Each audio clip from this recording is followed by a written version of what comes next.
నమస్తే. తెలంగాణలో చాలా అంశాలు తెర మీదకి వస్తున్నాయి. రాజకీయ అండ్ సామాజిక అంశాలు అండ్ దాంతో పాటుగా పబ్లిక్ ఇష్యూస్ కూడా. సో అందులో ప్రధానంగా మొన్న జరిగిన స్టార్ట్ అయిన అసెంబ్లీ సమావేశాల్లో రేవంత్ రెడ్డి కేసీఆర్కి షేక్ హ్యాండ్ ఇవ్వడం, ఆ వెనకాలే ఉన్న కేటీఆర్ లేవకపోవడం, దీన్ని చాలామంది ట్రోల్ చేస్తున్నారు. కొంతమంది కేసీఆర్ రేవంత్ రెడ్డిని కలవడాన్ని కూడా కొన్ని పార్టీలు ట్రోల్ చేస్తున్నాయి. సో ఈ అంశం మీద దీంతో పాటుగా ఇంకా చాలా అంశాలు ఉన్నాయి.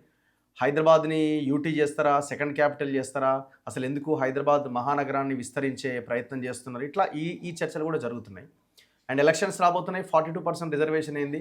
కాంగ్రెస్ సర్పంచ్ ఎలక్షన్స్లో 42% టికెట్స్ ఇవ్వలేదు, అంటే మద్దతు తెలపలేదు వాళ్ళ అభ్యర్థులని. రెబల్ వాళ్ళు కూడా మా వాళ్ళే అని చెప్పుకొని ఏదో కొంత మాయ చేసే ప్రయత్నం చేసింది. కానీ ఇప్పుడు మాత్రం తప్పించుకునే అవకాశం లేదు.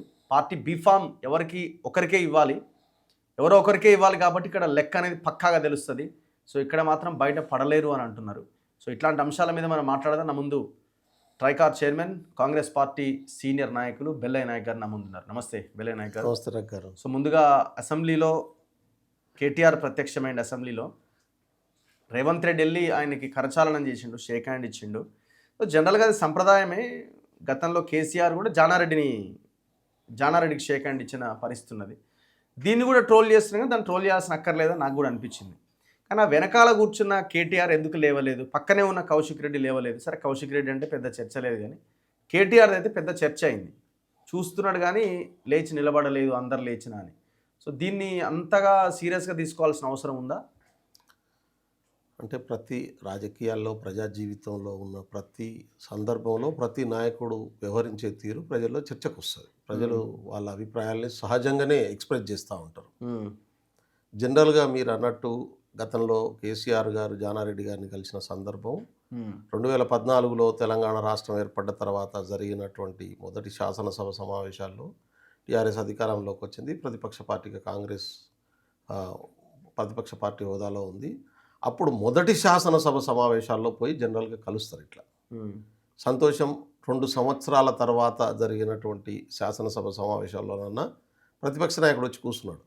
జనరల్గానైతే ఈ ప్రభుత్వం ఏర్పడడానికి రిజల్ట్స్ వచ్చిన తర్వాత జరిగే మొదటి శాసన సమావేశాల్లోనే ఇట్లా కలుసుకుంటారు, పోయి మర్యాదపూర్వకంగా కలవడం అనేటటువంటిది అది పద్ధతి, మర్యాద.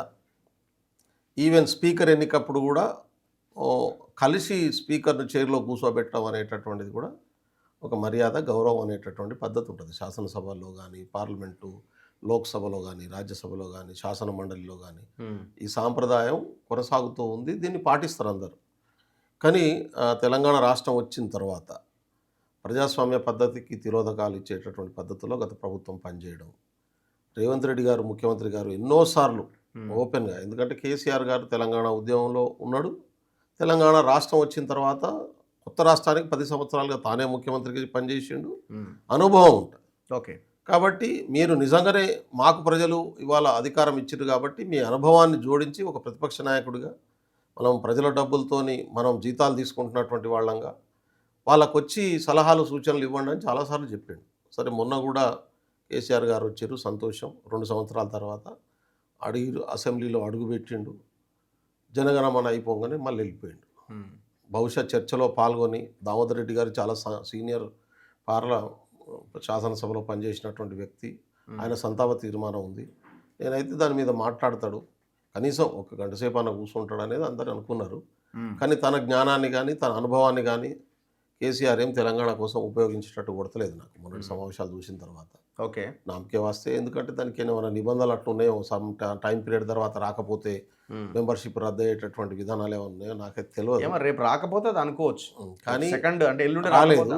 మొన్న వచ్చినప్పుడే కూర్చోవచ్చు కదా. సంతాప తీర్మానం మీద ఇప్పుడు దామోదర్ రెడ్డి గారితో తెలంగాణ ఉద్యమంలో పనిచేసినటువంటి వ్యక్తి, దామోదర్ రెడ్డి గారు 69 ఉద్యమంలో పనిచేసినటువంటి వ్యక్తి, దామోదర్ రెడ్డి గారు సీనియర్ నాయకుడు. ఆయన మీద జరిగేటటువంటి సంతాప తీర్మానంలో పాల్గొని మాట్లాడడానికి పెద్దగా అడ్డంకే ఉంటుంది కేసీఆర్ గారికి. అది పెద్ద సమస్య కాదు కదా. కనీసం క్వశ్చన్ అవర్ ఏదైనా కూర్చోవచ్చు కదా. మొదటి గంట సేపు క్వశ్చన్ అవర్ అయ్యి ప్రజల సమస్యలు ఏమైనా ప్రస్తావించదలుచుకుంటే కూడా ప్రస్తావించవచ్చు కదా. ఆయనకు వెసులుబాటు ఉంటుంది కదా. కానీ తను ఆ పని చేయకుండా 2 నిమిషాలు కూర్చొని వెళ్ళిపోయాడు. సరే, ఏది ఏమైనా కేసీఆర్ గారు వచ్చిన తర్వాత గౌరవ ముఖ్యమంత్రి చాలా హుందాగా ప్రతిపక్ష నాయకుడిని ఎట్లా గౌరవించాలనో, సీనియర్లను ఎట్లా గౌరవించాలనో ఆ పద్ధతిలో తానే కేసీఆర్ గారి దగ్గరికి వెళ్ళి కళాచలనం చేసి నమస్కారం చెప్పిండు. ఆయన కూడా ప్రతి నమస్కారం చెప్పిండు. ఇక్కడ మీరు అన్నట్టు ప్రాబ్లం ఎక్కడ ఉందంటే Congress party working president KTR మొత్తం TRS party working president, BRS party working president KTR garu మొత్తం ఇవాళ ఆన్ బిహాఫ్ ఆఫ్ కేసీఆర్ నేనే పార్టీని నడిపిస్తున్నా అని చెప్తున్నాడు. ఆయనకు సంస్కారం ఉండాలి కదా, అది లేవాలని కంపల్సరీ రూల్ ఏం లేదు. ఇప్పుడు రేవంత్ రెడ్డి మీద నీకు వ్యతిరేకత ఉంటే ఉండొచ్చు కాక, కానీ ముఖ్యమంత్రికి గౌరవించాల్సినటువంటి సంస్కారం లేకపోతే ఎట్లా? సెల్ఫ్ రెస్పెక్ట్ అని ట్రోల్, అది సెల్ఫ్ రెస్పెక్ట్ కాదు, అహంకారం అది. నేను ఇంతకుముందు కూడా మన డిస్కషన్లే అన్నాం, కేటీఆర్ ఇంకో సంవత్సరం ఉంటే ఆ బీఆర్ఎస్ దుకాణం బంద్ అవుతుంది టీఆర్ఎస్ అని చెప్పిన నేను. ఇప్పుడు 25% కూడా రాని పరిస్థితిలో పడిపోయింది. అంటే ఇంత వన్ సైడెడ్గా పంచాయతీ ఎన్నికల ఫలితాలు 66% కాంగ్రెస్ పార్టీ వైపు రావడం అనేటటువంటిది మామూలు విషయం కాదు. టీఆర్ఎస్ పార్టీ అధికారంలో ఉన్నప్పుడు కూడా ఎప్పుడు అంత రాలే, టీఆర్ఎస్కి కూడా రాలే, వాళ్ళ అధికారంలో 10 సంవత్సరాలు అన్నారు కానీ రాలేదంత రిజల్ట్. కానీ ఇవాళ వన్ సైడెడ్గా ఇవాళ కాంగ్రెస్కి రిజల్ట్ వచ్చినటువంటి పరిస్థితి ఉంది, బీఆర్ఎస్ పార్టీ పాతాళంలో పడిపోయినటువంటి పరిస్థితి ఉంది. ఇంకో సంవత్సరం ఈయన ఇట్నే బిహేవ్ చేస్తే తెలంగాణ ప్రజలు దేన్నన్నా భరిస్తారు, అహంకారాన్ని ఆధిపత్యాన్ని భరించరు, సహించరు. అసలే కేటీఆర్ గారు వ్యవహరించినటువంటి తీరు ఆ రోజు ముఖ్యమంత్రి స్వయాన వస్తున్నప్పుడు సంస్కారంతో లేచి గౌరవంగా నమస్కారం పెట్టాల్సినటువంటి కనీస సంస్కారం కూడా ఆయన దగ్గరికి పోలే కదా, ఎన్నో వెనకాల ఎన్నో ఉన్నాడుగా. ఇప్పుడు ఆడున్నట్టు ఆయన వెనకాల నిలబడ్డ ఎమ్మెల్యేలు కూడా లేచి నిలబడ్డారు. ఇప్పుడు కేసీఆర్ గారు లేస్తున్నప్పుడు కూడా లేవాలనే సోయి లేదా, పోనీ రేవంత్ రెడ్డి గారికి ముఖ్యమంత్రిని గౌరవించదలుచుకోలేదు. కానీ మీ తండ్రి ప్రతిపక్ష నాయకుడు, నీ పార్టీకి ఆయన ఫ్లోర్ లీడరు, ఆయన లేచి నిలబడుతున్నప్పుడన్నా వెనక నుంచి లేవాలనే సోయి లేదా? అంత విచక్షణ కూడా లేదా? తండ్రిని కూడా గౌరవించలేని సంస్కారం లేనటువంటి వ్యక్తిగా ఇవాళ కేటీఆర్ తనకు తాను ముద్ర వేసుకున్నాడు. ఎవరికి ఏం నష్టం లేదు దానివల్ల, రేవంత్ రెడ్డి గారికి జరిగిన నష్టం లేదు, కేసీఆర్కి జరిగినటువంటి నష్టం లేదు. కేటీఆర్ అనేటటువంటి వ్యక్తికి ఉండేటటువంటి విలువలే ఉంది, ఆయన క్యారెక్టర్ ఏందనేది తనకు తాను ఇవాళ సమాజానికి తెలియజేసుకున్నాడు. చాలా చిన్న అంశమే కావచ్చు కానీ కేటీఆర్కు దాని పాతాళంలో పడేసింది ఆ అంశం. మీరు సీరియస్గా తీసుకోవాలి అంటే ప్రజలు తీసుకుంటారు, అది నువ్వు నేను తీసుకోము, నీకేం నాకేం నష్టం, ఎవరికి పోని ప్రజలకి ఏమైనా నష్టమా? లేదు. కానీ ప్రజలు ఒకరిని నాయకునిగా అంగీకరించేటప్పుడు వాళ్ళు విలువలతో ఉండాలనుకుంటారు. మాకు నాయకుడిగా ఉండాలనేటటువంటి వ్యక్తి విలువలతో ఉండాలి, గౌరవంగా ఉండాలి, ప్రతిపక్ష హోదాతో ఉండాలనుకుంటారు. కేటీఆర్కి ఆ నాయకుడి లక్షణాలు లేవనేటటువంటి విషయం తానే వాళ్ళు నిరూపించుకున్నాడు కదా. కేటీఆర్ తను తాను తక్కువ చేసుకున్నాడు కదా, తను తాను డిగ్రేడ్ చేసుకున్నాడు కదా. అటు రేవంత్ రెడ్డి గారికి ఏం నష్టం లేదు, ముఖ్యమంత్రి గారికి ఏం నష్టం లేదు. ఫాదర్ తన తండ్రి విషయంలో కూడా వీళ్ళ వ్యవహార శైలి ఏమన్నా డిఫరెంట్గా ఉందని అనుకుంటున్నారా మీరు? అంటే నాకైతే ఈ మధ్యకాలంలో ఎవరో వాళ్ళ దగ్గర కుటుంబ సభ్యుల్లో ఉన్నటువంటి వ్యక్తి ఎవరో కలిస్తే చెప్తా ఉన్నాడు, చాలా ఇబ్బంది పెడుతున్నారు ముసలాయనను పెద్ద ఆయనను అని చెప్పి చెప్తా ఉన్నారు. ఫోన్లు కూడా ఇవ్వట్లేదని చెప్తా ఉన్నారు. వీళ్ళు ముగ్గురు ఒకటైరు, ఇప్పుడు హరీష్ రావు, కేటీఆర్ అండ్ సంతోష్ ముగ్గురు ఒకటైనరు.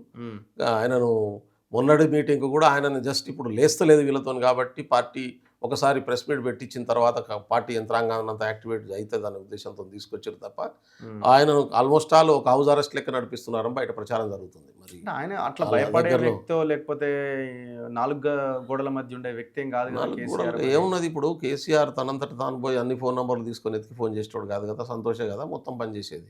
ఇప్పుడు నువ్వు వీళ్ళు ముగ్గురు ఒక్కటైన తర్వాత ఇవాళ ఫామ్ హౌస్లో ఉంటుండు, ఎవరిని పోనీయొద్దు అంటే పోనీయరు, ఏముంటుంది సెక్యూరిటీ వాళ్ళు ఉంటుంది. ఇప్పుడు ఆయన పిలిచి చెప్పగలిగి, ఇప్పుడు ఆయన ఒక స్థాయిలో ఉన్నాడు, ఆయన అంతకంటే దిగొచ్చి చేస్తాడు అనుకోను నేను. కాబట్టి వాళ్ళకి అప్పచెప్పిండు, వీళ్ళు చేయలేకపోతారు, వీళ్ళతో అయితలేదు. మరి ప్రెస్ మీట్ పెట్టి మాట్లాడండి కదా, కనిపించింది కదా కాన్ఫిడెన్స్ లెవెల్స్, అది చూసినాం కదా. వాళ్ళే పెట్టించారని చెప్తా ఉన్నారు, వాళ్ళకి దగ్గర ఉన్నదే చెప్పిన మాట చెప్తున్నారు. వాస్తవం కావచ్చు కాకపోవచ్చు కానీ బయట ఉన్నటువంటి ప్రచారం, వాళ్ళ దగ్గర సర్కిల్లో తిరుగుతున్నటువంటి ప్రచారం అయితే కేసీఆర్ను హౌస్ అరెస్ట్ చేసిరు వాళ్ళ కుటుంబ సభ్యులు. హౌస్ అరెస్ట్ చేస్తే వాళ్ళకి అవసరం ఉన్నప్పుడు వాడుకుంటారు, అంతవరకే. ఏం చేస్తారో చూద్దాం. నేనేమంటున్నా అంటే కేసీఆర్ వాళ్ళదేముంటుంది, ఏం లేదు కదా, నథింగ్ కదా. వాళ్ళు అట్లా అనుకోవట్లేదు కదా, అంతా మేమే అనుకుంటున్నారు. ఇప్పుడు మేము నడిపిస్తే నడుస్తుంది అనుకుంటున్నాం. ఇప్పుడు కేసీఆర్ సీనియర్ అయిపోయిండు, ఆయన అయిపోయింది ఆయనది, ఇక ఆయన ఆరోగ్యం కూడా బాగాలేదని చెప్పి చెప్పుదామనే పద్ధతిలో చేస్తున్నట్టున్నది. ఏం జరుగుతుందో సరే, ఆ పార్టీ అంతర్గత వ్యవహారం, వాళ్ళ కుటుంబం అంతర్గత వ్యవహారం ఇప్పుడు కాబట్టి వాళ్ళు చూసుకోవాల్సినటువంటి అవసరం ఉంది. బయట రకరకాల స్పెక్యులేషన్స్ జరుగుతూ ఉంటాయి, మనం వాటి మీద పెద్దగా మాట్లాడాల్సినటువంటి అవసరం లేదు. జరగకుండా ఉండాలని కోరుకుందాం. కేసీఆర్ ఆరోగ్యంగా సుఖంగా సంతోషంగా 4 కాలాల పాటు మంచిగా ఉండాలి అనేటటువంటిది మనమంతా కోరుకుందాం. మేమంతా కలిసి తెలంగాణ ఉద్యమంలో పనిచేసినటువంటి వాళ్ళు కోరుకుందాం. తెలంగాణ ఉద్యమకారుడు గాదె ఇన్నే గారిని అరెస్ట్ చేసిన విషయం మీకు తెలుసు కదా, అరెస్ట్ని మీరు ఎట్లా చూస్తున్నారు? నేను అది సీరియస్గా ఖండిస్తూ ఉన్నాను. ఎందుకంటే గతంలో ఇన్నయ్య గారు పీపుల్స్ వార్ పార్టీలో పనిచేసినటువంటి వ్యక్తి, పనిచేసి తర్వాత దాంతో డిఫరెంట్ ఆఫ్ ఒపీనియన్స్ వచ్చి వదిలేసి ఆ పార్టీని వదిలేసి బయటకు వచ్చి ఏదో ఆశ్రమం పెట్టుకొని పేద పిల్లలకు సేవ చేసుకుంటా ఉన్నాడు. సరే, గతంలో పనిచేసినప్పుడు మిత్రులు ఎవరన్నా ఉంటే, సహజమైనటువంటి స్నేహితులు ఎవరన్నా ఉంటే, ఆయన వచ్చింది కూడా తెలంగాణ ఉద్యమం కోసం పనిచేద్దామని వచ్చిండు. 95లో తెలంగాణ ఉద్యమం కోసం 95 నుంచి కంటిన్యూస్గా పనిచేస్తూ ఉన్నాడు. మొదటి పుస్తకం ధోకాపడ్డ తెలంగాణ అనే తెలంగాణ తీసుకొచ్చింది ఇన్నయ్య గారు. ఆ రోజు ఉన్నటువంటి నీళ్ళలో ఎక్కడ న్యాయం జరుగుతుంది, ఎక్కడ ఏమన్యాయం జరుగుతుంది మేధావుల దగ్గర అందరికి పోయి 94, 93లో నేనే తీసుకొచ్చినటువంటి పరిస్థితి. మేమంతా కూడా తెలంగాణ ఉద్యమంలో పోవడానికి కావాల్సినటువంటి ఇన్ఫర్మేషన్ అంతా ఇన్నయ్య గారు తీసుకొచ్చినటువంటి బుక్ నుంచే వచ్చింది. కాబట్టి ఇన్నయ్య గారు తెలంగాణ రాష్ట్ర సాధన కోసం టీఆర్ఎస్ పార్టీ ఆవిర్భావంలో ఆయన ఫౌండర్ మెంబర్. ఆయన ఎప్పుడో పీపుల్స్ ఫర్ మావోయిస్ట్ పార్టీని వదిలేసిండు. రెండవది, ఆ పార్టీ ఐడియాలజీతో డిఫర్ అయ్యే బయటకు వచ్చిండు. ఆయన డిఫర్ కాకుండా ఎందుకు బయటకు వస్తాడు? బయటకు వచ్చి వదిలేసిన తర్వాత ప్రజా జీవితంలో 30 years ఉంచాడు, 1-2 కాదు. సో ఆయన మళ్ళీ ఆ పార్టీతో ఉండదలుచుకుంటే వెళ్ళిపోయేటోడు కదా. కానీ 35 years నుంచి వచ్చి ఇక్కడ పనిచేసి ప్రజల కోసం, అందులోనూ అనాథ పిల్లల కోసం ఒక ఆశ్రమం పెట్టుకొని పనిచేస్తున్నటువంటి వ్యక్తి ఆడికి పోయినప్పుడు ఏదో మాట్లాడిండు. అది మొత్తం దాన్ని రెచ్చగొట్టేటటువంటి పద్ధతిలో ఉన్నాయి. అంటే అరే, దాడులు చేస్తున్న వాళ్ళ మీద చర్యలు తీసుకోరు. ఇవాళ ప్రజాస్వామ్యాన్ని కాపాడాలి, రాజ్యాంగాన్ని కాపాడాలి, రాజ్యాంగ విలువల్ని అమలు చేయాలని కోరుకోవడం తప్పెట్లయితుందో నాకైతే అర్థం కావట్లేదు. కాబట్టి ఇన్నయ్య గారిని ఏంటంటే బీజేపీ చాతుర్వర్ణ సిద్ధాంతాన్ని అమలు చేసేటటువంటి క్రమంలో, దాన్ని ముందుకు తీసుకెళ్లేటటువంటి క్రమంలో ప్రజాస్వామ్యాన్ని, రాజ్యాంగాన్ని, ప్రజాస్వామ్య విలువల్ని మాట్లాడేటటువంటి అన్ని వర్గాలను అణిచేసేటటువంటి ఒక వ్యూహాత్మకమైనటువంటి రాజకీయ వ్యూహంలో భాగంగానే ఇన్నయ్య గారి మీద కేసు పెట్టారనుకుంటా ఉన్నాను నేను. వాళ్ళు ఇన్నయ్య గారి ఒకవైపు నక్సలైట్ పార్టీలో ఉన్నటువంటి వాళ్ళు సరెండర్ అవుతున్నటువంటి వాళ్ళను సరెండర్ చేసుకుంటున్నటువంటి క్రమం, తుపాకులు సరెండర్ చేస్తున్నటువంటి క్రమం, ఈయన ఏదో నక్సలైట్ పార్టీకి పోమని చెప్పి రెచ్చగొట్టిండని ప్రొవోకేట్ చేసి మాట్లాడుతున్నారు. మావోయిజం వైపుగా యువతని మళ్ళించి మావోయిజమే ఖతమైపోతుంది, మావోయిస్ట్ పార్టీ క్లోజ్ అయిపోయిందని చెప్పి చెప్తా ఉన్నారు కదా కేంద్ర మంత్రి గారు. మరి ఇంకా ఈయన చెప్తే ఎవడు తుపాకు పట్టుకొని పోతాడు? సక్సెస్ కూడా అవుతున్నారు కదా. దాంట్లో 2 గ్రూపులు అయి వదిలిపెట్టి చాలా మంది వస్తున్నారు. ఇప్పుడు మావోయిస్ట్ పార్టీకి సంబంధించిన నాయకులు ఇంకా దళాలు ఉన్నాయా? మరి నాకైతే తెలియదు. ఇప్పుడు ఇన్నయ్య గారు ప్రొవోకేట్ చేస్తే ఎవరో తుపాకు పట్టుకొని పోతారా? ఇన్నయ్య దాన్ని వదిలిపెట్టి బయట అంటున్నది. అటువంటిప్పుడు ఇన్నయ్య లాంటి ఆయనకు తెలిసినటువంటి వ్యక్తి చనిపోయిన కాడికి పోయి మాట్లాడతారు, జనరల్గా సంతాపం చెప్తారు, ఏదైనా బాధ కలిగినటువంటి అంశాలు ఉంటాయి బయటికి చెప్తారు. అటువంటి ఎమోషనల్ సిచ్యువేషన్లో ఉన్నటువంటి విషయాలను తీసుకొని ఆయన తప్పు చేసిండు, ఆయన ప్రొవోకేట్ చేస్తుండ అనేటటువంటివి మాట్లాడడం అనేటటువంటిది ఇది దురుద్దేశంతో కూడుకున్న తప్ప వాళ్ళకు రాజ్యాంగం పట్ల ప్రజాస్వామ్యమైన కారణం ఏమైనా ఉండి ఉంటుందా? నేనేమనుకుంటున్నా అంటే డెమోక్రటిక్ స్పేస్లో వాళ్ళు క్లోజ్ చేయదనుకున్నారు. చాతుర్వర్ణ మనుధర్మాన్ని అమలు చేయడమే బీజేపీ ఎజెండా. మళ్ళీ చెప్తున్నాను, ఇది రాసి పెట్టుకోండి. తన ఎజెండాకు అనుకూలంగా వ్యవస్థను తయారు చేయడం కోసం జరుగుతున్నటువంటి పని. తన ఎజెండాకు అనుకూలంగా ఎవరెవరు స్ట్రాంగ్ డెమోక్రసీతో ఉంటారు, ఎవరెవరు స్ట్రాంగ్ ప్రజాస్వామ్యవాది ఉంటారు, ఎవరెవరు పేద ప్రజల పట్ల అనుకూలంగా ఉంటారు, ఎవరెవరు పెట్టుబడిదారులకు వ్యతిరేకంగా ఉంటారు, ఎవరెవరు పర్యావరణాన్ని కాపాడదామని నిలబడతారు, అడవిని కాపాడాలి, గిరిజనులను కాపాడాలి, దళితులను కాపాడాలి, స్త్రీలను కాపాడాలి, సమానత్వాన్ని తీసుకురావాలి, రాజ్యాంగ విలువల ప్రకారం వ్యవస్థ నడవాలి, ప్రియాంబుల్ను ప్రమాణం చేయించడం. వాళ్ళు భారత్ బచావో పెట్టుకున్నారు ఒక సంస్థ. దాని ద్వారా రాజ్యాంగం ప్రియాంబుల్ను కదా ఎక్కడ పడితే అక్కడ ప్రమాణం చేయిస్తున్నది. అంటే రాజ్యాంగాన్ని ప్రొటెక్ట్ చేయాలనేటటువంటి విధానం లేకుండా చేయాలి. రాజ్యాంగం కోసం మాట్లాడేటటువంటి బలమైన వ్యక్తుల మీద కేసులు పెడితే చుట్టూ ఉన్నటువంటి వాళ్ళంతా టెర్రరైజ్ అయిపోయి భయపడిపోయి వెనక్కి వెళ్ళిపోతారు. ఈ విధానాన్ని బీజేపీ, ఆర్ఎస్ఎస్ వ్యూహాత్మకంగానే దేశవ్యాప్తంగా అమలు చేస్తున్నది. ఇప్పుడు లడాఖ్ను రాష్ట్ర స్టేటస్ కావాలని చెప్పి ఒక గొప్ప మేధావి సైంటిస్టు ఇవాళ చేస్తున్నటువంటి వ్యక్తిని తీసుకుపోయి అరెస్ట్ చేసి జైల్లో పడేసిండ్రు. ఇప్పుడు అది ప్రజాస్వామ్యం హక్కు కదా. ఆయన డిమాండ్ చేస్తూ ఉన్నాడు, అడుగుతూ ఉన్నాడు. అప్పుడు సోలార్లతోని ఆర్మీ కోసం టెంట్లు నిర్మించినటువంటి వ్యక్తి, అటువంటి వ్యక్తిని తీసుకుపోయి జైల్లో పడేసినటువంటి పరిస్థితి, ఆయనకు బెయిల్ కూడా రానటువంటి పరిస్థితి. ఇప్పుడు అందుకనే ఇట్లా రేపు రఘు గారికి అవుతుంది, ఇది బెల్లయ్యనాయక్ అవుతుంది, ఇది చాలామందికి అవుతుంది. ఎవరైతే ప్రజాస్వామ్యాన్ని కోరుకుంటారో, చాతుర్వర్ణ వ్యవస్థను వ్యతిరేకిస్తారో, చాతుర్వర్ణ సిద్ధాంతాన్ని అమలు చేసే విధానాన్ని వ్యతిరేకిస్తారో, సమానత్వాన్ని కోరుకుంటారో, అర్బన్ నక్సలైట్ అంటారు. అంటే మీరంతేంది రైటిస్టులు అంటే ఎక్కడి నుంచి వచ్చింది? అర్బన్ నక్సలైట్ అంటే ఏంది అసలు? అంటే డెమోక్రసీని కోరుకోవడం అర్బన్ నక్సలిజం అవుతుందా? ప్రజాస్వామ్యాన్ని కోరుకోవడం, ఈ సమానత్వాన్ని కోరుకోవడం, పెట్టుబడిదారుల కాళ్ళు మొక్కి అడవినంతా పెట్టుబడిదాకా అప్పచెప్పడం అనేది రైటిజం అవుతుందా? ఆడవాళ్ళని రేపిజం చేయడం అనేది రైటిజం అవుతుంది. వాళ్ళు చెప్పదలుచుకున్నది అదే కదా. ఇవాళ కార్పొరేట్లు, కొంతమంది వ్యక్తులు మొత్తం సంపదను దోచిపెట్టేటటువంటి వ్యక్తులకు సహకరించి సరెండర్ అయి బానిసలుగా బతికేటటువంటి వాళ్ళంతా కూడా మంచోళ్ళు. ఇది ప్రశ్నించి మానవ జాతి అంతా కూడా సమానంగా బతకాలని కోరుకునే వాళ్ళంతా చెడ్డోళ్ళు. ఇది కదా ఇవాళ బీజేపీ ఆర్ఎస్ఎస్ ఇప్పుడు తీసుకుంటున్న విధానం. తెలంగాణలో కూడా ఇట్లాంటి వాళ్ళ మీద నిఘా పెద్ద ఎత్తున పెట్టాలి పేపర్లలోనే వస్తున్నాయి బ్యానర్ ఐటమ్స్ అసలు తెలంగాణలోనే కాదు వాళ్ళవే అర్బన్ నక్సలైట్లవే భారతదేశ వ్యాప్తంగా రాజ్యాంగం ప్రకారం ఉండే వాళ్ళను మనుధర్మానికి వ్యతిరేకంగా అదాని అంబానీ దోపిడికి వ్యతిరేకంగా మాట్లాడే వాళ్ళందరినీ అరెస్ట్ చేస్తున్నారు. మీకు ఏం డౌట్ లేదు, వాళ్ళు చేయబోయేది అదే. ఇన్నయ్యది మొదలైంది, ఇన్నయ్యతో ఆగుతుందని నేను అనుకోను. కాబట్టి ఇవాళ సమాజంలో ఉన్నోళ్ళు మీకు సమానత్వం కావాలన్నా వద్దా? మహిళలన్నా నాకు అర్థం కాదు, సమానత్వాన్ని 3000 సంవత్సరాలు దక్కనటువంటి మహిళలకు రాజ్యాంగం వచ్చినాక సమానత్వం వచ్చింది. వాళ్ళే ఇవాళ మనువాదం కావాలని కోరుకునే వైపు నెడుతున్నారు. యూత్, అందులోనే ఎస్సీ ఎస్టీ బీసీ యూత్, వీళ్ళు బానిసలే కదా తరతరాలుగా, వేల సంవత్సరాలుగా.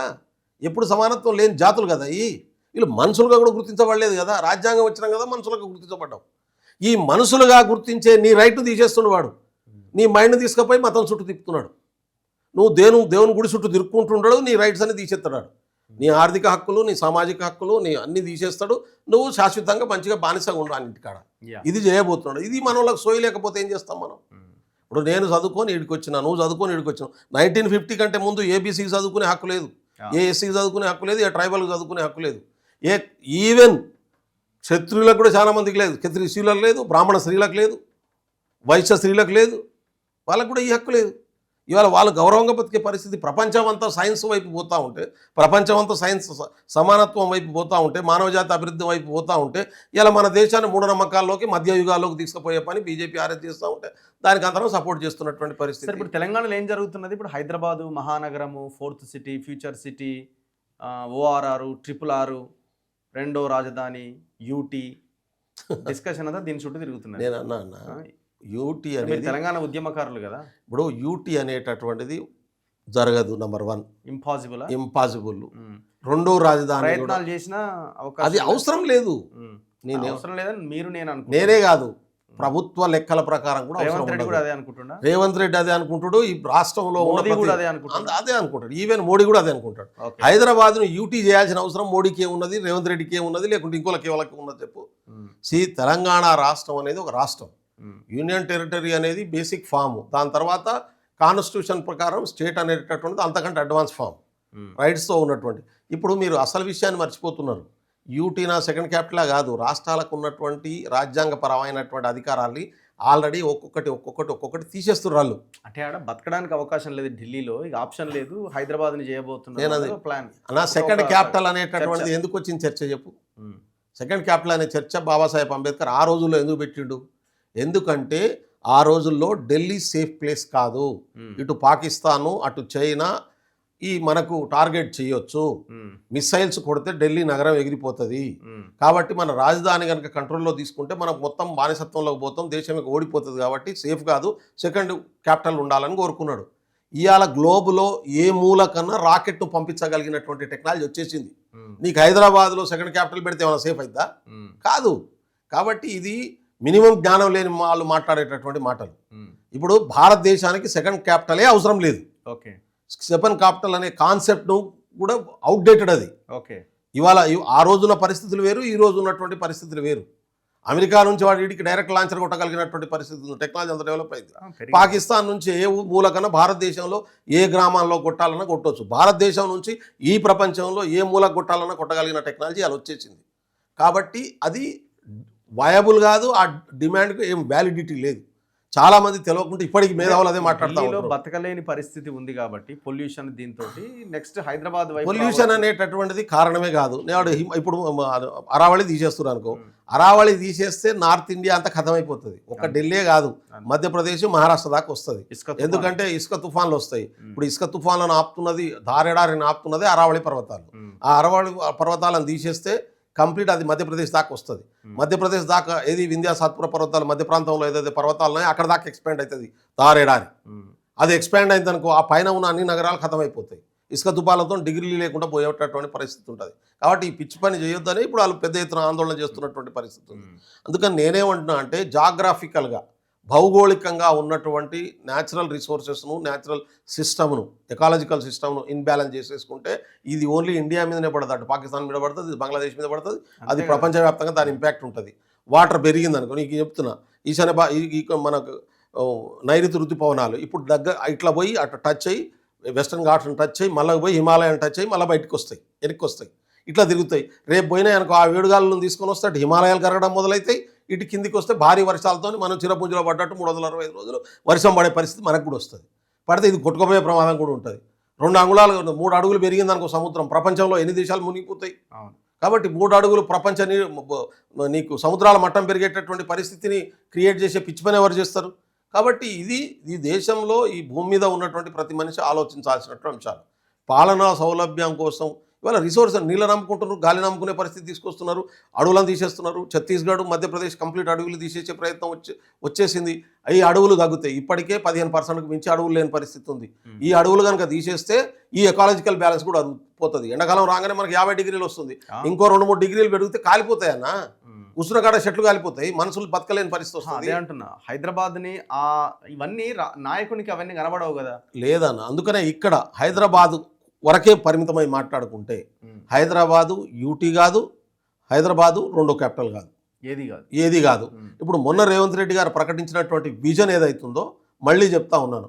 1 అర్బన్ నివాసం ఉండేటటువంటి ప్రాంతం, 2వది ఇండస్ట్రియల్ కారిడార్, 3వది మనకు ప్రొడక్షన్ కారిడార్ అంటే వ్యవసాయ ఉత్పత్తులు చేసేటటువంటి కారిడార్ ఒకటి, 2వది పారిశ్రామిక రంగం అభివృద్ధి చెందడం కోసం తీసుకున్నటువంటి కారిడార్ ఒకటి, 2వది సిటీలో ఉన్నటువంటి నివాసం ఉన్నటువంటి ప్రాంతాలు ఒకటి. ఇప్పుడు సిటీలో ఉన్నటువంటి ఇండస్ట్రీస్ని కూడా ఎందుకు బయటికి పంపించాలనుకుంటుండే ఆయన?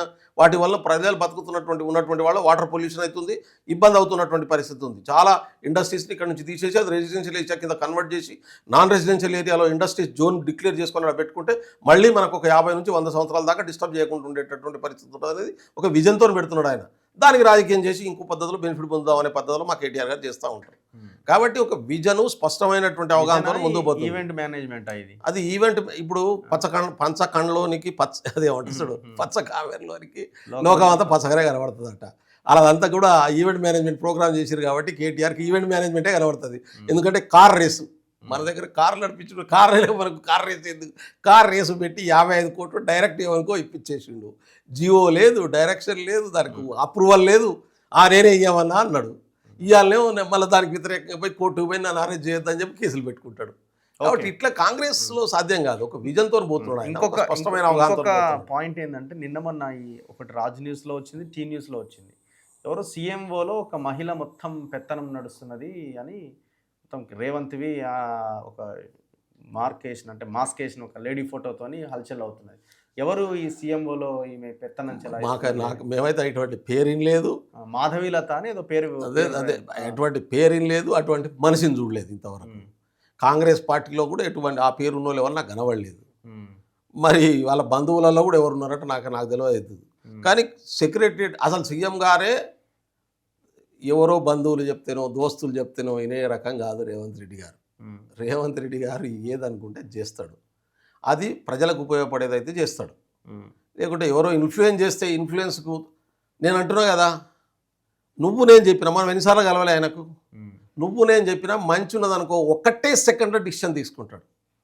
ఇద్దరం కలిసిన అంటే ఎన్నిసార్లు కలిసి వీళ్ళిద్దరు అనుకుంటారు జనాలు చూస్తారు. అంటే మనం గతంలో మీరు కలిసిరు కదా, ఇంటర్వ్యూ చేశారు కదా, పిసిసి అధ్యక్షుడు ఉన్నప్పుడు. సరే ముఖ్యమంత్రి అయినప్పుడు, ముఖ్యమంత్రి తర్వాత కలవాలనికి స్కోప్ ఉండదు. ఎందుకంటే మాది అపాయింట్మెంటు, ఆ రిస్ట్రిక్షన్స్ ఇవన్నీ ఉన్నాయి. ఆ ప్లేస్లో ముఖ్యమంత్రికి రఘుని తీసుకుపోయి కూర్చోబెట్టిన ఆ రిస్ట్రిక్షన్స్ ఉంటాయి. అది అడ్మినిస్ట్రేటివ్ పరంగా ఉండేటటువంటి ఇబ్బందులు. అయితే ఎప్పుడు కలిసినా రేవంత్ రెడ్డి గారు డిసిషన్ ఎట్లా తీసుకుంటారు నాకైతే తెలుసు, నేను చూస్తూ ఉన్నాను. ఈవెన్ ముఖ్యమంత్రి అయిన తర్వాత కూడా చాలాసార్లు కలిసినప్పుడు కూడా ప్రజలకు ఉపయోగపడేది ఉంటే విత్ సెకండ్స్. లేదు నువ్వు ఎంత మంచిదన్నా చెప్పు, అది కరెక్ట్ కాదు అనుకున్నాడు అనుకో, ఎవరు చెప్పినా వినడు ఆయన. అటు బంధువో తమ్ముడో అన్నో చెప్పిండు, అసలు వాళ్ళంతా ఆయనకు చెప్పాలంటేనే భయపడతారు ముందుగా. ఆ స్కోప్ ఇయ్యాడు ఆయన ఎక్కడక్కడ. అంటే చుట్టూ కొంత చిల్లర బ్యాచ్ ఉంది కదా, ఆ బ్యాచ్కి సంబంధించిన వ్యవహారాలు ఏమో ఇవన్నీ ఇప్పుడు అధికారం ఉన్నప్పుడు ప్రతి ఒక్కడు మాకు చాలా దగ్గర, మాకే బంధువు, నాకు తోబుట్టు, నాకు ఇది అది అని చెప్పి దాన్ని మిస్యూజ్ చేసుకుందాం అని చూసినట్టు వాళ్ళు చాలా మంది ఉంటారు. వీళ్ళు చేసుకునే ప్రచారమే కానీ ఆయన అది ఎంటర్టైన్ చేసేటటువంటి అవకాశం లేదు, అవకాశం ఉండదు కూడా. దాన్ని చూసుకొని ఎవరన్నా అధికారులు వాళ్ళు చెప్పి ఆయనకు దగ్గర అని చెప్పుకుంటే ఈ అధికారి శాతగానోడు అవుతారు తప్ప ఆయన ఎటువంటి ఎంకరేజ్ చేయడు, నాకు తెలిసి చేయడు. అంతా ఫేక్ అది ఇది ఫేక్ న్యూస్. ఆ రాజ న్యూస్ వాళ్ళు చెప్పాలి మరి ఏడుకెళ్ళి దొరకబట్టి మాట్లాడేదంతా. దాని తర్వాత టీ న్యూస్ వాళ్ళు కూడా వేసినట్టున్నారు. ఇక వాళ్ళు ఎట్లాగో వేస్తారు కదా, లేని కాడనే పొగలేని కాడనే పొగను క్రియేట్ చేసి ఎట్లా వేయాలని చూస్తున్న వాళ్ళు వాళ్ళకి వ్యక్తిగతంగా ప్రధానంగా టీ న్యూస్ యాజమాన్యానికి కేటీఆర్కి అయితే రేవంత్ రెడ్డి ముఖ్యమంత్రి కుర్చీలో కూర్చుంటాడా, ఆయనకు ముఖ్యమంత్రి పదవా, అలా అసలు జీర్ణం చేసుకోలేకపోయారు. ఇప్పుడు మెల్లగా జీర్ణం అవుతుంది. ఇట్లా చాలామంది ఉన్నారు. ఈవెన్ కాంగ్రెస్లో కూడా కొందరు ఉండేది. కాబట్టి వాళ్ళందరికీ జీర్ణం అవుతుంది. కాలమాన పరిస్థితుల ప్రకారం జీర్ణం కావాల్సి వస్తుంది. ఇప్పుడు కొట్లాడిండు, కష్టపడ్డాడు, వచ్చిండు, పని చేస్తుంటే కూడా నచ్చట్లేదు ఆయనకు. ఇంత మంచిగా చేస్తాడేంది రేవంత్ రెడ్డి, అసలు మేము ఊహించిన రేవంత్ రెడ్డి వేరు కదా అనే యాంగిల్లో ఉన్నారు చాలామంది. సో ఇంకొక పాయింట్ నేను గమనించింది మొన్న ఈ మధ్యకాలంలో రేవంత్ రెడ్డి 2 సార్లు మాట్లాడండి. సో నేనే దాన్ని ప్రధానంగా పదే ప్రస్తావిస్తున్నా. ప్రజలు తీర్పు ఇచ్చేసిర్రు, ఓడగొట్టిర్రు, అంతకంటే పెద్ద శిక్ష ఏముంది, ఇక మిగిలింది దేవుడే శిక్షించాలి. బందీఖానాలో ఉన్నా లేకపోతే ఫామ్ హౌస్లో ఉన్నా ఒకటే, ఆడనా పోలీసులే ఈడనా పోలీసులే. అంటే ఇది ఒక వృద్ధాప్య, అంటే 80 ఏళ్ళు పైబడ్డోళ్ళు మాట్లాడుతుంటారు కదా, ఆ రకమైన మాటలు కనబడుతున్నాయి. మరి అధికారంలో ఉన్న రేవంత్ రెడ్డి, ముఖ్యమంత్రిగా ఉన్న రేవంత్ రెడ్డి, పోలీస్ వ్యవస్థ రాజ్యం తన చేతిలో ఉన్న రేవంత్ రెడ్డి చట్ట ప్రకారంగా ముందుకు తీసుకెళ్లాల్సిన దాన్ని ఇప్పుడు లోపలేయండి అని ఎవరు అంటలేరు. 1,00,000 కోట్లు తిన్నారు, కక్కిస్తామన్నారు. మరి ఏది కక్కిస్తలేరు కదా. భూములు 1,00,000 ఎకరాలు పోయినాయని మీరే తెలిసారు. ఆ 1,00,000 ఎకరాలు 1 ఎకరం భూమి రికవరీ చేయలేకపోతున్నారు కదా. ఈ పాయింట్ చెప్తున్నాడు అంటే ప్రజల మైండ్ సెట్ని ట్యూన్ చేస్తున్నాడని నేనే చెప్పిన. ప్రజల మైండ్ని ట్యూన్ చేసి అరెస్ట్ చేయడం ఆయన ఊరికి అనుకోకుర్రిగా 2025లో చెప్పిన 2029లో కూడా అనుకోవాలి జనం. ఇప్పటి నుంచే ట్యూన్ చేసుకుంటూ వెళ్తే సో రేపు ఎలక్షన్స్ నాటికి అరెస్ట్ చేయలేదు కదా, అవినీతి అంటున్నారు ఏంది అనే చర్చ వస్తుంది చూసిరా. సో ఆ చర్చకు ఆస్కారం లేకుండా రేవంత్ రెడ్డి ఇప్పుడే పబ్లిక్ని ట్యూన్ చేస్తున్నాడేమో అనిపిస్తున్నది నాకు క్లియర్గా. అట్లా కాదు. ఇప్పుడు ముఖ్యమంత్రి కుర్చీలో కూర్చున్నంత మాత్రాన అరెస్ట్ చేయమని కానీ చేయొద్దని కానీ చెప్పడానికి ఆయనకు కూడా అధికారం ఉండదు. ఇప్పుడు ఏ స్థాయిలో ఉన్నా ఎవరు ఒకరిని అరెస్ట్ చేయమని చెప్పలేరు. అది వచ్చేటటువంటి రిపోర్ట్స్ ఆధారంగా చెప్పేసిండు ఆల్రెడీ, మేము చేయమని చెప్పేసిండు. లేలే ఆయన చెప్పి రేవంత్ రెడ్డి వద్దనుకుంటే అది ఆగుతుందని నేను అనుకోను. ఫర్ యువర్ కైండ్ ఇన్ఫర్మేషన్ నేను మళ్ళీ చెప్తున్నాను, 100% ఆగుతుంది. ఆగదు. ఎందుకు ఆగదు? లేదు అట్లా అనుకోవడానికి వీల్లేదు. ఇప్పుడు సీరియస్ ఆయన మీద వచ్చినటువంటి ఎంక్వైరీ జరుగుతున్నటువంటి దాంట్లో వచ్చినటువంటి ఎలిగేషన్స్లో ఎవిడెన్స్లో వచ్చిన తర్వాత ఎవిడెన్స్ ప్రకారం ముందు పోయిన తర్వాత రేవంత్ రెడ్డి ఎందుకు వద్దంటాడు? ఎందుకు ఆపుతాడు? రేవంత్ రెడ్డి తెలియంది ఏముంది అందులో? ఇది జరగలేదన్నది ఏమన్నా రేవంత్ రెడ్డి తెలియదా? అంటే చల్లపల్లి జైల్లో డబుల్ బెడ్రూమ్ కట్టిస్తాను ఆయనకి తెలియదా? ఇప్పుడు ఆయన ఎంక్వైరీ కమిషన్ వేసిండు, అట్లా ఆపదలుచుకుంటే ఎంక్వైరీనే చేయకపోవు కదా, ఎంక్వైరీ చేయించకపోవు కదా. ఆయన చేయగలిగిన పని ఏంది? యాజ్ ఏ ముఖ్యమంత్రిగా జరిగినటువంటి తప్పుల మీద ఎంక్వైరీ చేయడానికి కావాల్సినటువంటి బాధ్యులకు ఎంక్వైరీ చేస్తారు. ఎంక్వైరీ చేసేటటువంటి వాళ్ళు ఎంక్వైరీ చేసి రిపోర్ట్ తీసుకొస్తారు. దాన్ని ఇన్ఫ్లుయెన్స్ చేసే పని యాజ్ ఏ ముఖ్యమంత్రిగా ఆయన చేయకూడదు. ఆయన మంచి కానీ చెడు కానీ చేయకూడదు. ఆయనే కాదు, ఏ మంత్రి చేయకూడదు. ఈ ప్రభుత్వంలో, ఇందిరమ్మ ప్రభుత్వంలో, ప్రజాపాలనలో అది స్వతంత్రంగా జరగాలని కోరుకుంటాడు. అట్లే జరుగుతుంది, ఆ పద్ధతిలోనే జరుగుతుంది. సపోజ్ ఈయన ఎంక్వైరీ లేకుండానే అరెస్ట్ చేసి ఉన్నాడు అనుకో, ఏమనేటోళ్ళు మీరంతా? మనమంతా అనేటోళ్ళమే కదా, మీరు కాదు, అందరూ అనేటోళ్ళే కదా. ఏది లేదని అంటుంటే నువ్వు మళ్ళీ ఎంక్వైరీ చేసి. కాబట్టి ఎంక్వైరీలో వచ్చే రిపోర్ట్ ఆధారంగానే కేసీఆర్ కానీ, కేటీఆర్ కానీ, హరీష్ రావు కానీ అరెస్ట్ కావడమా కాకపోవడం అనేది ఆధారపడి ఉంటుంది. దాంట్లో ఉండేటటువంటి వాస్తవాలు కనుకుంటే దాన్ని అరెస్ట్ కాకుండా దేవుడు కూడా ఆపలేడు. కాంప్రమైజ్ అయ్యారంట. నేను కాంప్రమైజ్ ఏముండదు దీంట్లో, డీల్ సెట్ అయిందంట. నేను కాదంట. టానిక్, కార్ రేసింగ్, కాళేశ్వరము ఏది సెట్ కాదు, ఏది కాదు. ఇది మీరు చెప్పేదాన్ని అన్నింటినీ ఖండిస్తున్నారు. ఏది కాదు, ఎందుకంటే అది జరగని పని. అది ఊహించడానికి కూడా అవకాశం లేనటువంటి పనిని. ఎందుకంటే కేసీఆర్ ఆయన చేసినటువంటి చిన్న తప్పు అని చెప్పి చూయించి అవసరం లేకుండానే ఎలక్షన్ కమిషన్ పరిధిలో ఉన్నటువంటి చిన్న కేసును పెట్టుకొని బిడ్డ పెండ్లు ఉంటే కూడా పట్టుకుపోయి లోపల ఇప్పుడు ఆయనకు ఆ వ్యాండేటా మైండ్ సెట్టే ఉండుంటే ముఖ్యమంత్రి ప్రమాణం చేయక ముందు ఉన్నటువంటి వ్యక్తిగతమైనటువంటి ఆలోచన వేరు, ముఖ్యమంత్రి కుర్చీలో కూర్చున్న తర్వాత ఈ రాష్ట్ర పెద్దగా ఆలోచించే పద్ధతి వేరు.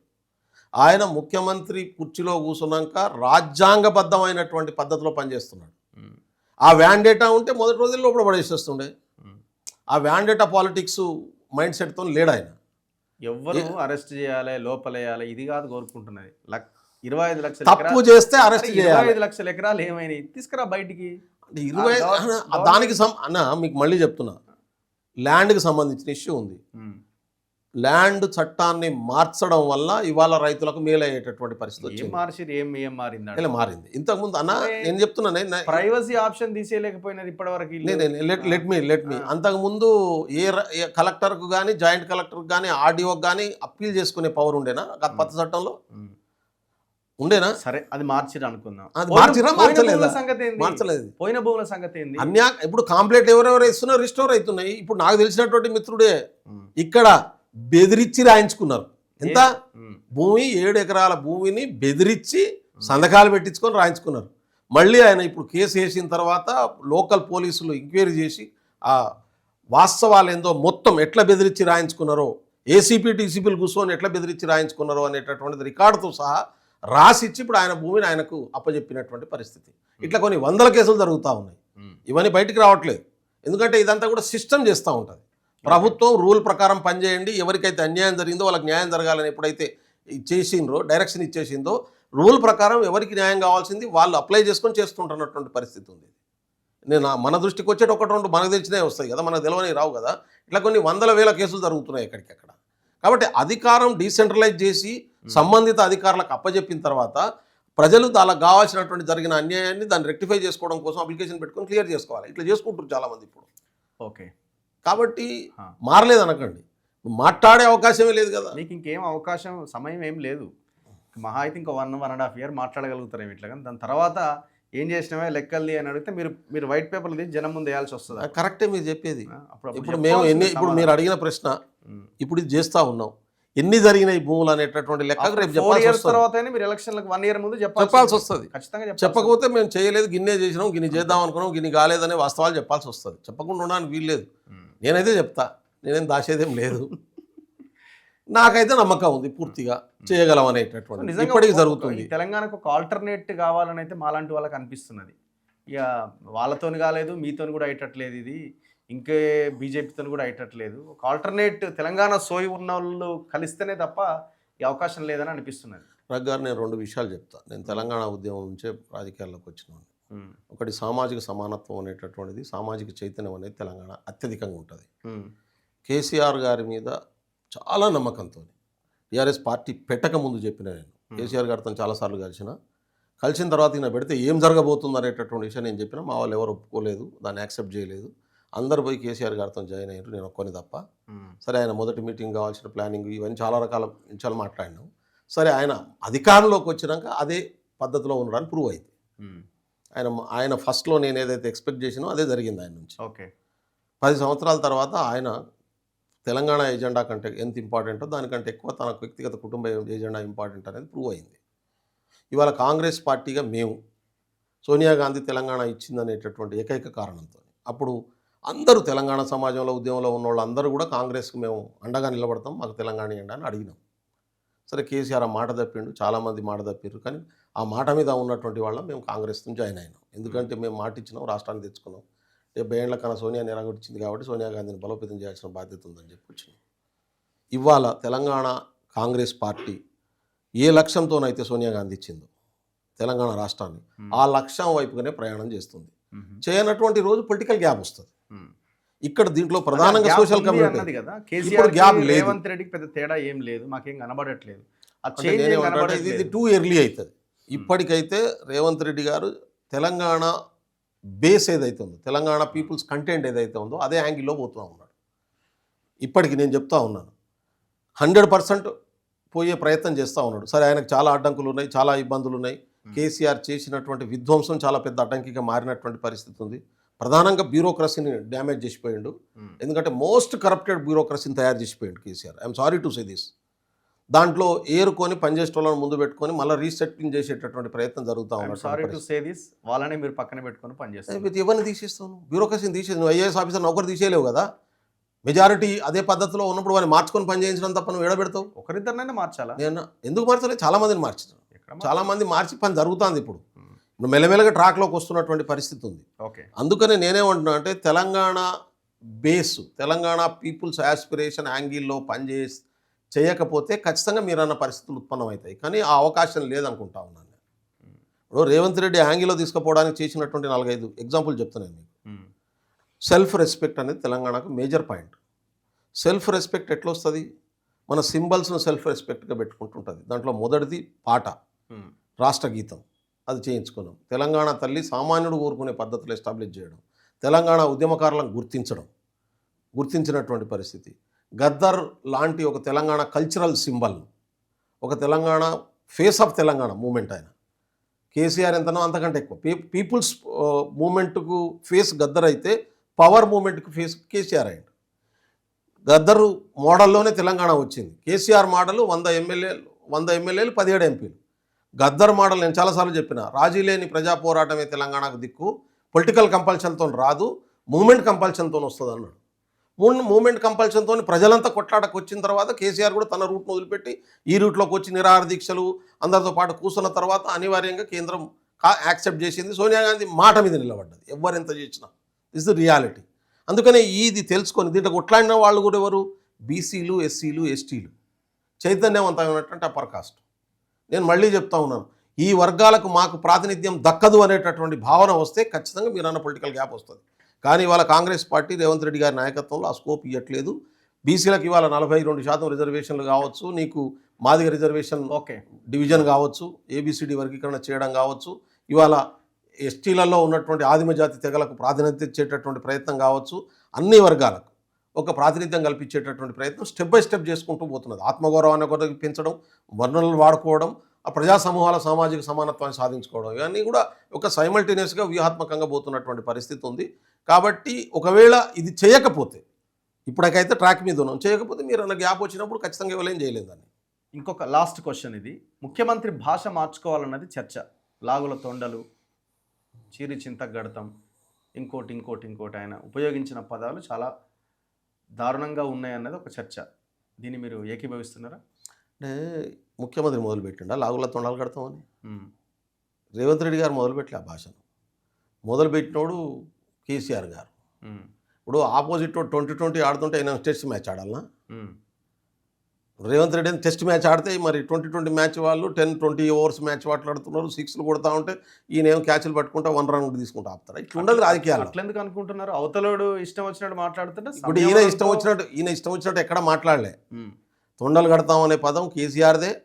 మొన్న కూడా హరీష్ రావు మాట్లాడాడు బాధ్యత లేకుండా. వాళ్ళు రెచ్చగొట్టే ప్రయత్నం చేస్తూ ఉన్నారు. ముఖ్యమంత్రి తాను మాట్లాడుతున్నది ఏంటంటే ఎట్లా డెవలప్ చేస్తున్నాం, గతంలో జరిగినటువంటి విధ్వంసం ఎట్లా ఉందనేటటువంటిది క్యాచబుల్ వర్డ్స్లో అక్కడిక్కడ 2-3 పదాలు వాడితే వాడొచ్చు కానీ కాక, సరే అది కూడా వాడొద్దని చెప్దాం. ఆయన చాలా తగ్గిండినటువంటి పరిస్థితి ఉంది. మీరు ఎన్నికల కంటే ముందు మాట్లాడిన దానికి ఆయన ముఖ్యమంత్రి అయిన తర్వాత మాట్లాడుతున్నటువంటి మాట్లాడక మధ్య చాలా తేడా ఉంది మనం గమనిస్తూ ఉంటే. సరే అలవాటు కొద్ది అక్కడిక్కడ కొన్ని 1-2 వస్తే తగ్గించుకుంటాడు. నేనేమన్నానికి ప్రతిపక్ష పార్టీ బాధ్యత ఏమున్నది?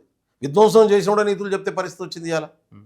రోజు కదా సీఎం కుర్చీ, నిన్ననే సీఎం వస్తే సీఎం కుర్చీని గౌరవించడా? కేటీఆర్ ఇంత దిగజారుడు రాజకీయాలు ఇది నాకు అర్థం కాదు. ఇటువంటి వాడు అవసరమా? ఎమ్మెల్యేగా ఇటువంటి వాడు అసెంబ్లీలో కూర్చోవడం అవసరమా అని ప్రజలు అనుకుంటారు ఇవాళ.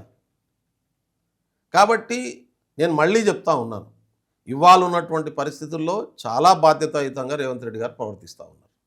ఎక్కడ కూడా తొందరపడకుండా, ఎక్కడ కూడా సమన్వయం కోల్పోకుండా, ఇవ్వాల్సినటువంటి గౌరవం ఇచ్చుకుంటా ఇది పోతున్నటువంటి పరిస్థితి ఉంది. Right. Anyway thank you very much Belayya Naik garu. నిన్న ఒక వార్త చూసిన, నిజమేనా ఇది? మీనాక్షి నటరాజన్ నీకు వద్దని అనుకుంటున్నా, నన్ను చాలా ఇబ్బంది పెడుతున్నారు, ఆయనకు పదవి ఈయనకు పదవి అని ఒత్తిడి తెస్తున్నారని ఒక పేపర్లో వచ్చింది. పేపర్ కాదు, ఏదో సోషల్ మీడియాలో. అట్లాంటి పరిస్థితి ఉందా? ఆమె మీనాక్షి నటరాజన్ గారు గాంధేయవాది. ఆమెకు ఎవరో భయపెట్టిస్తే భయపడ్డము, ఎవరో బెదిరిస్తే బెదిరైపోయడము, ఇంకోటో ఉండదు. సీజ్ అధిష్టానం క్లియర్గా ఆమె ఎక్కడ ఉంటే అక్కడ పనిచేస్తుందన్న ఉద్దేశంతో వీడికి పంపించిండ్రు. వీడు అద్భుతంగా పనిచేస్తూ ఉంది. ఒకవైపు పీసీసీ ప్రెసిడెంట్, రెండో వైపు ప్రభుత్వం, ప్రభుత్వం ఈ సమన్వయం సాధించడంలో కానీ, పార్టీని ఇంటాక్ట్లో యాక్టివ్గా ఉంచడంలో కానీ ఇప్పటికే రాష్ట్రంలో ఎక్కడా లేనట్టు మొత్తం ఏఐసీసీ కాన్సన్ట్రేట్ చేసి గుజరాత్లో మొదలుపెట్టింది నిర్మాణం. ఏఐసీసీ ప్లీనరీ అయిపోయిన తర్వాత దాన్ని ఇమ్మీడియట్గా సెకండ్ ఇంప్లిమెంట్ చేసిన రాష్ట్రం తెలంగాణనే. మీనాక్షి గారు గుజరాత్లో మీటింగ్ కంటే ముందే ఇక్కడ పెట్టేసి ఇక్కడ ఎగ్జిక్యూట్ చేసినటువంటి పరిస్థితి. ఇక్కడ పార్టీ అద్భుతంగా పోతుంది. ఇటువంటి అన్ని అంటే కొందరు ఊరుకుంటా ఉన్నారు, ఇట్లా జరిగితే బాగుంటుంది అని కదా, ప్రెషర్ పెట్టడాలు లేకపోతే అవన్నీ అయిపోయినాయి. ఫస్ట్లో కొంత జరిగి ఉండొచ్చు కానీ ఇప్పుడు అవన్నీ అయిపోయినాయి. మల్లికార్జున ఖర్గే గారు స్వయాన ఈడికొచ్చి పార్టీ స్టేట్ ఎగ్జిక్యూటివ్ మీటింగ్ను ఆయన అడ్రస్ చేసిపోయినటువంటి పరిస్థితి ఉంది. Okay. AICC president Congress party చరిత్రలో పోయి ఒక రాష్ట్ర ఎగ్జిక్యూటివ్ మీటింగ్ను అడ్రస్ చేసిన సందర్భాలు లేవు. ఓ. ఇది గుర్తుపెట్టుకోండి. మ్మ్. ఇక్కడ అడ్రస్ చేసిపోయిండు. బికాజ్ మీనాక్షి గారు ఒక దిక్కు, సీఎం గారు ఒక దిక్కు, పిసిసి ప్రెసిడెంట్ గారు ఒక దిక్కు కూర్చొని చూసినటువంటి సందర్భం మనం చూసినాం. కాబట్టి మీనాక్షి గారు యాజ్ ఏ పార్టీ ఇన్ఛార్జిగా ఏఐసిసి సూచనలన్నీ రాష్ట్ర పార్టీకి ఇన్ఫామ్ చేయడం అనేది ఆమె బాధ్యత. అది పర్ఫెక్ట్గా చేస్తూ ఉంది. రెండోది, ఆమెకు ఒక్క నిమిషం టైం దొరకకుండా ఇలా పనిచేస్తూ ఇరిటేట్ చేసి ఇరిటేట్ అయ్యే మనిషా? ఏం పట్టించుకోదు ఆమె. ఓకే. ఆమెకు అసలు ఆమెను ఇరిటేట్ చేయడము, ఆమెను డిగ్రేడ్ చేయడము, ఆమెను తిట్టడం అసలు ఏం పట్టించుకోదు ఆమె. ఓకే. ఆమె చేస్తున్న పని పార్టీకి ఉపయోగపడే పద్ధతిలో ఉందా లేదా, పార్టీ ఐడియాలజీతో ఉందా లేదా, అది ఒక్కటే చూసుకుంటుంది. ఆ పద్ధతిలో పనిచేస్తుంది. దానికి పూర్తి స్థాయి 100% అధిష్టానం సపోర్ట్ ఆమెకు ఉన్నది. Anyway, thank you very much Bellaiah Naik గారు. థ్యాంక్ యూ, ధన్యవాదాలు. సో ఇది కాంగ్రెస్ సీనియర్ లీడర్ బెల్లయ్య నాయక్ గారితో ఇంటర్వ్యూ. చూస్తూనే ఉండండి మన తొలి వెలుగు.